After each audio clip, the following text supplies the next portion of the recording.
Hello Summoners, and welcome to the Cozy Club.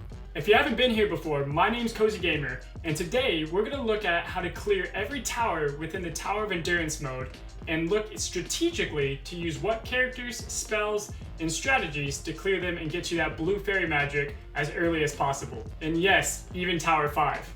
If you stick with me, we're going to go through each and every floor on Tower 5.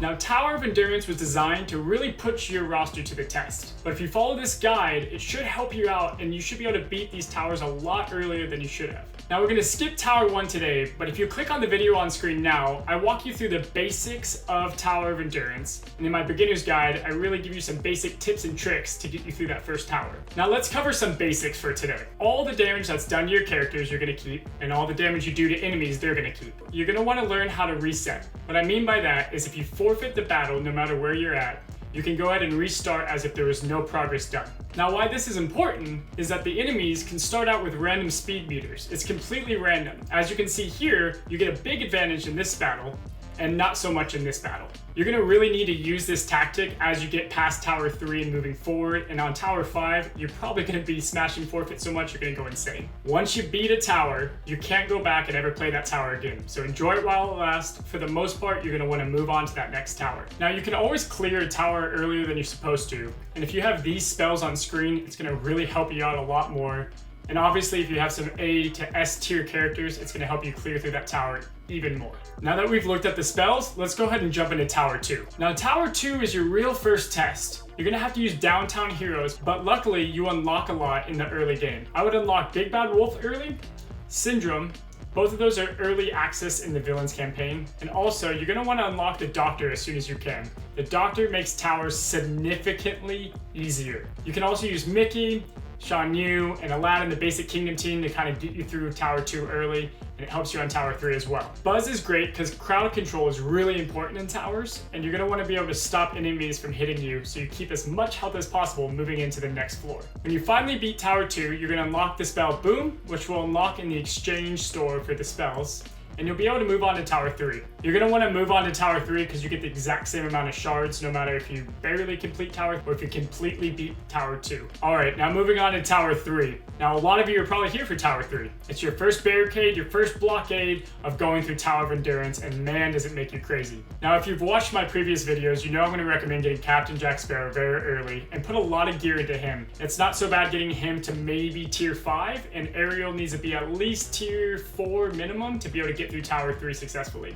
You're also going to be able to use your Kingdom team, so yes, the current meta being Kingdom, that works out really well to your advantage. You're going to want to get Shan Yu in the exchange store, and you're going to also want to pair him with Mickey and Aladdin along with Ariel and Jack Sparrow. That core should get you through, and if you don't have Shan Yu lead, you can use Ariel's lead as that works as well. Now, enemy-wise, as you can see here, you're going to really want to focus on the pirates and the mermaids as they do the biggest damage. The jellyfish and the little furry guys don't do quite as much, so you can leave them alone, but for the pirates and the mermaids, throw that crowd control on, keep them at bay, or reset and forfeit until you have a favorable turn meter so that you can wipe them out quickly. Now trust me, it's going to seem impossible at some times, but you can get through Tower 3. Just reset enough. It's going to be a lot easier if you have Bucket of Soldiers or some of the other spells that I listed earlier, but you should be able to get through Tower 3 soon enough, and then you're going to want to move on to Tower 4. Now in my case, Tower 4 was a lot easier than Tower 3. In fact, I was able to beat Tower 3 and 4 on the same day. Also by now you should know that Scar and his hyenas can really combine with the Bucket of Soldiers to do deadly damage in the Tower of Endurance. Simba is a great tank to absorb a lot of the damage, and also the newly acquired Incredibles can help you get through this tower a lot faster. The enemies in Tower 4 are going to range from level 45 to 55, but again, you should be able to beat this around level 39 to 42 is my recommendation, with around tier 4 and 5 characters. My specific team for Tower 4 was Scar, Simba, Jack, Dash, and I believe the Doctor. Now, your own Scar's hyenas aren't the only hyenas you're going to face. You're going to want to take out those pretty quickly, as well as the weasels. And keep in mind that the waves, when you have 2 waves, they're a lot harder to get through.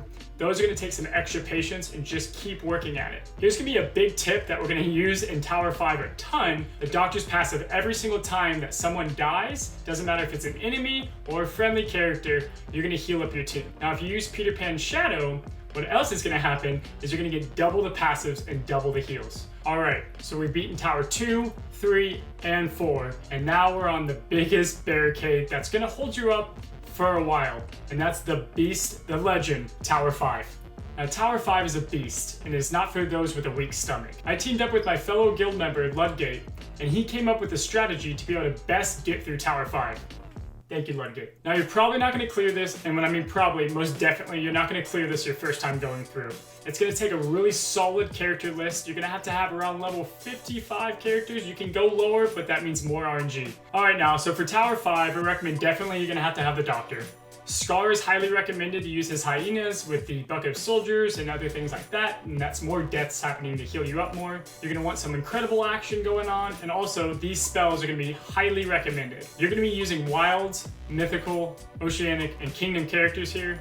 Now there's not a ton in those categories, so make sure that you level up the ones that are important and use them in this tower. Alright, so for floor 1, not too bad. You're gonna have the Queen of Heart and some soldiers. Go ahead and put together a team. Get 2 wilds in there so you don't have to keep on changing your team. It's gonna really help you out when you move on to floor 2. Pretty basic stuff here. Beat this team, move on to floor 2. Alright, now for floor 2. You're gonna need those 2 wilds that you had earlier so you don't have to change your team up. And you're gonna fight Fairy Folk and Satyrs. Now for the Fairy Folk, don't worry about putting crowd control on them, as they're going to be putting out a lot of damage, gaining invasion, and they cleanse the debuffs anyway. So you're going to purely focus high effective damage on these Fairy Folk and get them the heck out of here. Again, Scar and Bucket of Soldiers is really going to help, as you can maximize the output of damage that you're going to put on the Fairy Folk. Alright, so for floor 3, this is the first floor that you're going to need a mythical character, as well as your first 2-wave floor in Tower 5.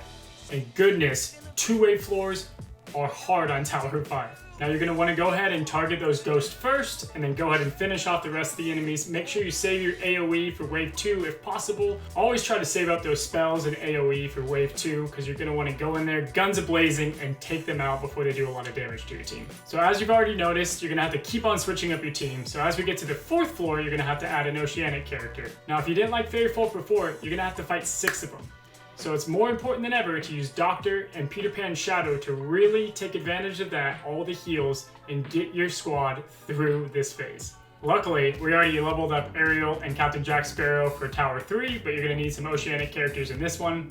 If you're lucky and late enough, you'll have Davy Jones, who works much better than Ariel, but most of us won't have them. Fingers crossed for Stitch coming soon. Now on to floor 5, you're going to be using the same characters, and keep in mind that we're going to have a new enemy to face, the Cauldron-born. These guys are going to be able to put heal block on your allies, and they're also going to give themselves guaranteed crit. So you're going to want to go ahead, kill these guys, move on fast, and get to the next floor. So one thing you should know if you've already completed thus far is that your summons stay with you. So whether it's Davy Jones' chest, the hyenas, or a bucket of soldiers, they're going to stay with you through the phase. Now floor 6 is a doozy, and this one's no fun at all. This one's super annoying because you're going to have 2 waves to go through, and again, those 2-wave ones are just as hard because you're going to have to really keep that momentum and the heals up to get yourself through to the next floor. You'll be fighting Madam Mim. You fought her in Club Dungeon and other things. She does some big hits from time to time. Keep her crowd control, and along the way through Tower 5, for the bosses that we fight, you're going to want to keep them crowd control, and if you're lucky, you should be able to escape with no damage from the big guys. Alright, so now floor 7. If you didn't already hate Fairy Folk,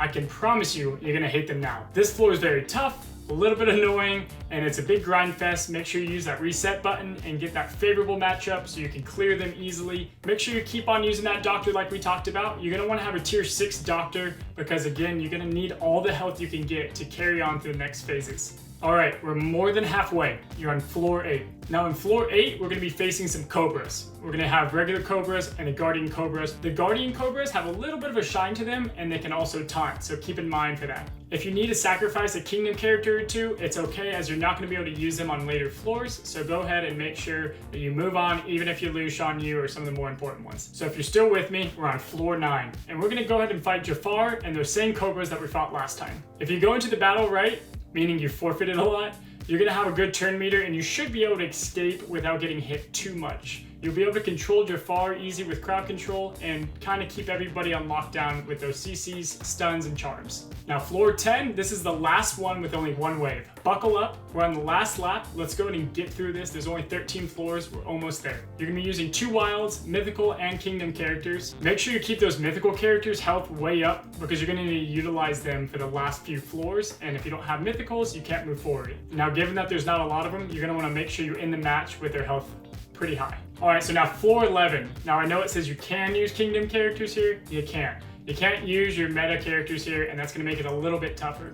You have 2 waves full of cauldrons, skeletons, and imps. And the imps are going to taunt in the first wave, so you want to be careful with them. Now, Ludgate recommends using Sally as your mythical character here on floor 11. Now, floor 12 has Hades. If it wasn't hard enough, you're going to have one of the best characters in the game coming at you, but you should be able to keep him under lockdown with crowd control, so make sure that while you're hitting other characters, you keep on stunning or charming Hades to keep him at bay. Now, this is going to be your last team change. Now, buckle up, because these teams you're going to use for both floor 12 and 13. The King of the Underworld is on this phase, and he is not easy. But you can keep him under control like we talked about earlier with charm and stun, and make sure that he doesn't get a turn while focusing on the other little minions and take them down and focus on Hades. You should and might be able to get out without having Hades do any damage to you. If you did, props on you. It's going to make the next floor a lot easier. Floor 13. This is it. The final test. You get through this, and blue fairy magic is all yours. Now for wave 1, you're going to want to take down those fairy folk, and then just do basic abilities to charge up your meter going into the next wave. Now if you're not careful, wave 2 on floor 13 can cripple your team.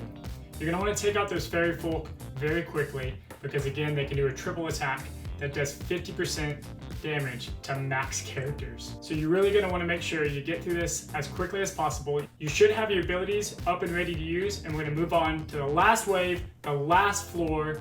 Here we go. Now be careful, because the Horned King can heal himself, so I recommend going for the Cauldron-born, as they do a lot of damage, and you're going to get rid of them first, because the Horned King's just going to heal up anyway. Take them out. If you lose characters, it's okay. Just like any other tower, if you have 2 other mythicals, even if they're crappy, throw them in there, put more squads on top of that, and try to take out this last wave. This one might take you a couple teams. You might be able to get through it with one. Again, a little bit of RNG in this. You've beaten Tower 5. Congratulations, you got the best spell in the game. Blue Fairy Magic, you're going to be using that through all phases of the game, and boy was it worth it. Now there you go. You've gone all the way from Tower 2 to beating Tower 5, getting that Blue Fairy Magic, and learning the strategies to best equip you to defeat it. Now feel free to comment and leave questions for advice. I'd love to help you out and answer those. Alright, so thanks for coming down to the Cozy Club. Don't forget to like and subscribe and comment below if you have any questions or you need any advice. I'll do my best to answer them. You can also feel free to hit me up on the Discord. I'm always on there. If you want to see more weekly videos, I'm putting them out each week. So I'm excited to see you next time. Stay cozy.